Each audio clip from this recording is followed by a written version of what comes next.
እና ያን ጽንፍ እናውቀዋለን። ለምሳሌ ያክል የሆነ ትልቅ የገቨርንመንት ቦታም ሄደው እንትን ስማችንን የማጥፋት ነገር የሰሩ ሰዎች አሉ። ሲያደርጉት እኛ እናውቃለን፣ ሲሄዱ እናውቃለን፣ እዛ እያደረጉት እያለም እናውቃለን። ለማስቆምም ምንም ለማድረግም ያደረግነው ነገር የለም። ይሄዱ ነው የምንለው እንደዛ ስለማይደረግ ማለት ነው። እና ዲያሎግ አላረግሽም። እኛ እየተናገርን ያለ ነው እንደ ካምፓኒ ነው። ሌላ ነገር በግል ጠይቂ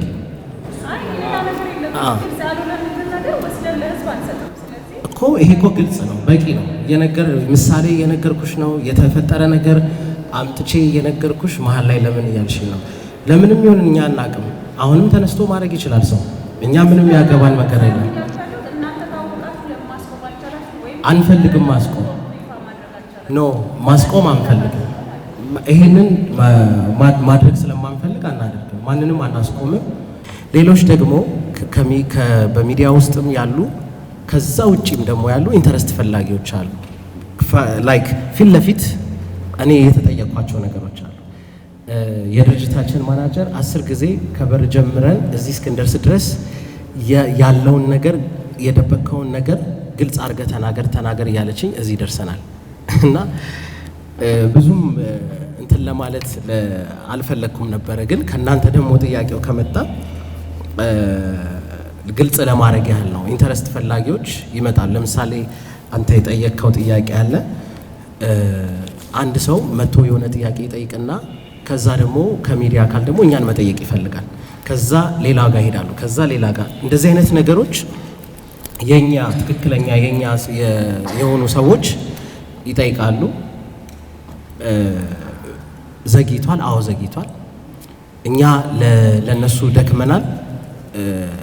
ከቀረጥ ነፃ ነው እነዚህ መኪኖች ለነሱ የተመቻቸላቸው። ተግዳሮቱ ሲመጣ እነሱን ምንም አይነካቸውም። እኛ ጋር የተመዘገቡ ሰዎች ማለት ነው። ለምን? እኛ ስለምንደክምላቸው፣ እኛ ስለምንለፋላቸው የፈለገው ችግር ቢመጣ ቀጥታ የሚያገኘው እኛን ነው። እኛ ያን እንጋፈጣለን፣ ለማስተካከል እንሞክራለን። ሰርድ ፓርቲዎች አሉ። የተለያዩ የመንግስት አካላቶች ሴክተሮች ረግጦ ነው የሚመጣው። ለምሳሌ ታክስ የከፈለ መኪና ምናምን ቢሆን ምንም ንግግር የለም። ይሄ ስራ ነው ተብሎ ይሄ ምንድን ነው የሚባለው? ሽያጭ፣ ግዢ፣ ንግድ ተብሎ ሊታሰብ ይችላል። የኛ ግን ንግድ እንኳን መባል አይችልም። አገልግሎት ነው። እኛ እየሰጠን ያለ ነው አገልግሎት ነው። አዎ ሰው መጠየቅ መብት አለው። ግን የሚጠይቀው ሰው እንደነገርኩሽ ነው። አሁንም ማን ነው የሚጠይቀን ማለት መቻል አለብን። የትኛው ነው እኛ ጋር ምንድን ነው ሪስፖንሲቢሊቲ የገባንለት ሰው ይጠይቀናል። ሌላው ደግሞ እኛ በፈቀድን ጊዜ እናደርገዋለን ማለት ነው። አላ ስላለ ነው እና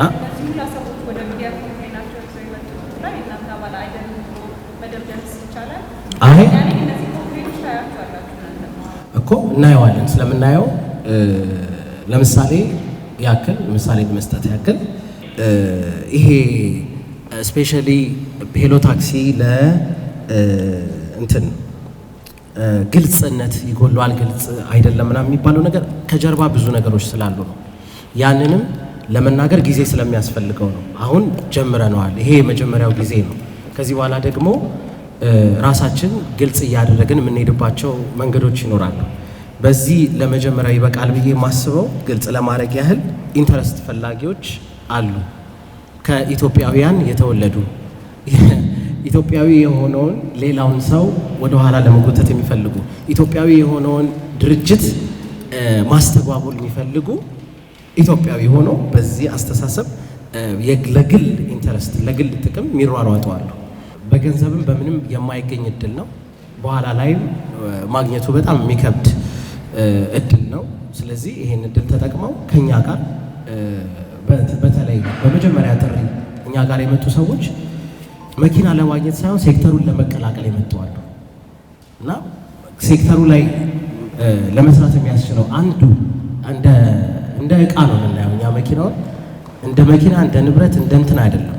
ለዚህ ለተፈጠረው ፕሮጀክት መሳሪያ ነው። አሁን እዚህ ጋር እጄ ላይ የሰጣችሁኝ የማወራበት ስለዚህ ዋናው ነጥቡ የምንነጋገረው ንግግር ነው። ይሄ ግን መሳሪያ ነው። መኪናው እንደዛ ነው። ከዛ ያለፈ ጥቅም የለውም። የተፈጠረው ፕሮጀክት አለ። ያ የተፈጠረው ፕሮጀክት የቱሪስት ታክሲ አገልግሎት ነው። ይሄ አገልግሎት ሰዎችን በጣም ቤኔፊት ያደርጋል። ስፔሻሊ በትራንስፖርት አካባቢ ካለ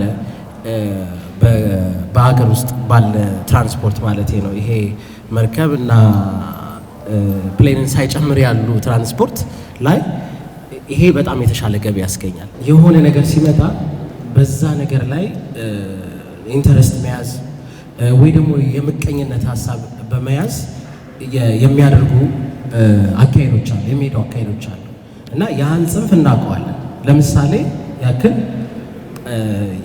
የሆነ ትልቅ የገቨርንመንት ቦታም ሄደው እንትን ስማችንን የማጥፋት ነገር የሰሩ ሰዎች አሉ። አለመግባባቶች እንዳይፈጠሩ እኛ ብዙ ርቀት እንሄዳለን። አሁን ሳይሆን የትኛውም ስራዎቻችን ላይ ይሄ ስራ ላይ ብቻ ሳይሆን ማለት ነው። ስለዚህ ነገሮችን በመግባባት ለመፈጸም በህግም ላይ ያስቀመጥነው ነገር ስላለ አንድ ሰው እንትን ካለ ግዴታ ሪፈንድ ነው የምናደርግለት ማለት ነው። ከዛ በኋላ ይሄው አሁን እኮ የሆነ ሰዓት አይ ብሎ ሪፈንድ ነው የሄደው ሰው አሁን ደግሞ እባካችሁን ብሎ ደግሞ እየመጣ ነው። ስለዚህ የያዝነው ነገር ትክክለኛ አካሄድ ልንለው እንችላለን፣ ወይ ደግሞ ያለው ብቸኛ አማራጭ ልንለው እንችላለን ማለት ነው። የቱሪዝሙን ዘርፍ በማነቃቃትና ህብረተሰቡ ላይ ግንዛቤ በመፍጠር በተለይም ሀገራችን የቱሪስት ታክሲ አገልግሎት በተደራጀና በዘመነ ብሎም እጅጉንም በቴክኖሎጂ በተደገፈ መልኩ እንዲተገበር በማድረግ በቀጥታ ለ5000 ዜጎች በተዘዋዋሪ ከ25000 ዜጎች በላይ የስራ ዕድል በሚፈጥር መንገድ ከኦክሎግ ጀነራል ትሬዲንግ ጋር በጋራ በመሆን በቀን እስከ 50 መኪኖች መገጣጠም የሚችል ዘመናዊ የመኪና መገጣጠሚያ ፋብሪካ ቃሊቲ አካባቢ በአጭር ጊዜ ውስጥ ገንብተን ለምርት በማብቃት በአሁኑ ሰዓት ከ100 በላይ መኪኖች ገጣጥመን ግቢ ውስጥ ይገኛሉ። በመሆኑ ቀን ከሌት ሳንሰለች በትጋት በመስራት የሀገራችን አንዱ የብልጽግና መሰረት ሆኖ ለመገኘት በትጋት ላይ እንገኛለን። ውል ማቋረጥ ከፈለገ ቅድም ገንዘብ ትመልሳላችሁ ምናምን የሚል አንስተሻልና ውል ማቋረጥ የፈለገ ፕሮሲጀር አለ። ውል ማቋረጥ ፈልጋለሁ ብሎ ደብዳቤ ይሞላል። በዛ መሰረት እየተስተናገደ ይወጣል፣ ካላመነ ማለት ነው። እኛ እየሰራን እንደሆነ የሚያምኑ ሰዎች በፐርሰንት ይቀመጥ ከተባለ 97%፣ 96% ይሆናሉ። ቢካዝ ያ ሁላ ህዝብ ምንም ነገር አይለንም። በምን መልኩ ማገዝ እንችላለን ነው የሚሉት። በምን መልኩ ማገዝ ይችላሉ? ቀረጥ ነፃው ለእኛ አይደለም ያስፈቀድነው፣ ለካምፓኒው አይደለም የተፈቀደው፣ ለህዝቡ ነው። ንግድ ነው አይደለም። እኔ ልንገራችሁ፣ የያዝነው ንግድ አይደለም፣ አገልግሎት ነው። ይህን ነገር ነው ወደ ምድር ማውረድ የፈለግነው። ብዙ ፈተናዎች ይገጥሙናል።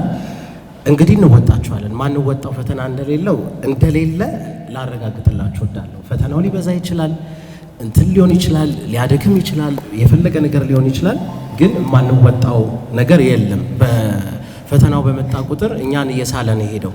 ፈተናው በመጣ ቁጥር እኛን እያፈረጠመ ነው የመጣው እንጂ ምንም እኛ ወደ ኋላ ያልንበት ነገር ሞር ህዝቡ እንትን እንዲህ እዚህ ነገር ላይ እንዲሰራ ያመነው ነው። ለማሳመን የምንሰራው ነገር የለም። ያመነው ከኛ ጋር ባለው ነገር ላይ የመፍትሄው አካል ሆኖ የችግሩ አካል መሆን ይቻላል፣ የመፍትሄው አካል መሆን ይቻላል። ይሄ የሰው ምርጫ ነው፣ ቅንነትም ይጠይቃል። ስለዚህ የችግሩ አካል ሳይሆን የመፍትሄው አካል በመሆን እየሰሩ ያሉ አሉ። አሁንም ምስጋና የሚገባቸው ብዙ ሰዎች አሉ። እየጠበቀ ነው። ይሄ ሁላ የምታዩት መኪና ግቢ ውስጥ ማለፊያ እንኳን እስከሚጠፋ ድረስ የሆነው በዚሁ ሳምንት ደግሞ ከዚህ ቁጥር እጥፍ በላይ ደግሞ ሞጆ ገብቷል። እሱን ለማውጣት አሁን እየፈራን ነው። እንዴት የት ልናራግፈው ነው? በኮንቴነር ነው የሚመጣው፣ ራሱ ጉምሩክ ነው የሚያራግፈው። እንዴት ነው የምናራግፈው እያለን እንደውም ትንሽ ጭንቀት ላይ ነን። በዚሁ መፍትሄ መስጠት ያለባቸው አካላቶች ደግሞ እባካችሁን ማለት ፈልጋለሁ ማለት ነው። ዛሬ 2 ኮንቴነር አገኘን፣ 3 ተገኘ ሲባል በጣም በቃ ሴሌብሬት እያደረግን ነገ 5 ተገኘ ሲባል እንደዚህ በዚህ ደረጃ ማለት ነው ኮንቴነር ችግር የነበረው። ከዛ በኋላ መንገድ ላይ የነበሩ መኪኖች ዴስቲኔሽናቸው መጀመሪያ ኦርደር የተደረጉ ስለነበሩ ወደ መቀሌ ነበረ። ያን ዴስቲኔሽን አስቀይረን ወደ ሞጆ ድራይፖርት በማድረግ እነዚህ መኪኖች ሊገቡ ችለዋል። አሁንም በዚሁ ሰዓት በርከት ያሉ ኮንቴነሮች ሞጆ ድራይፖርት ገብተዋል። ቅድምም አቶ ታመነ እንደተናገረው ቦታ ጠቦናል። እነዚህ መኪኖች መውጣት አለባቸው። ሌሎች ኮንቴነሮች ወጥተው መራገፍ እንዲችሉ ማለት ነው። ሌሎች ኮንቴነሮች መጥተው መራገፍ እንዲችሉ እነዚህ መውጣት ይኖርባቸዋል ያን ጥሪ እያቀረብን ነው። በመንግስት አካላትም የሚመለከታቸው አካላት እባካችሁ ቶሎ ብላችሁ አግዙንና እነዚህን መኪኖች ማውጣት የምንችልበት፣ ምክንያቱም በርከት ያሉ ኮንቴነሮች እየገቡ ስለሆነ አራግፎ እነሱንም አምርቶ ቀጣጥሞ እንዲሁ ለተጠቃሚው ማስተላለፍ እንዲቻል ማለት ነው። የቱሪስት ታክሲ አገልግሎት ኮንሰፕት ይዘን ወደዚህ ሀገር ስናመጣው በውጭው ዓለም ያለውን የተወሰነ ተሞክሮ አይተናል። አገሪቷን ይለውጣል? አዎ ይለውጣል። ለሀገሪቷ መልካም ስም ይገነባል? አዎ ይገነባል። ለሌሎች የስራ ዕድል ይፈጥራል? በደንብ ይፈጥራል። የተሻለ ሴክተር ነው፣ እንደ ሴክተር ነው። ለኢትዮጵያ በስጦታ መልኩ አንድ ሴክተር ነው እያበረከትን ያለ ነው። የሌለ ነገር አንድ ሴክተር ፈጥረን እየሰጠን ነው። እኛ እኮ እናልፋለን፣ ግን ይቀጥላል ይሄ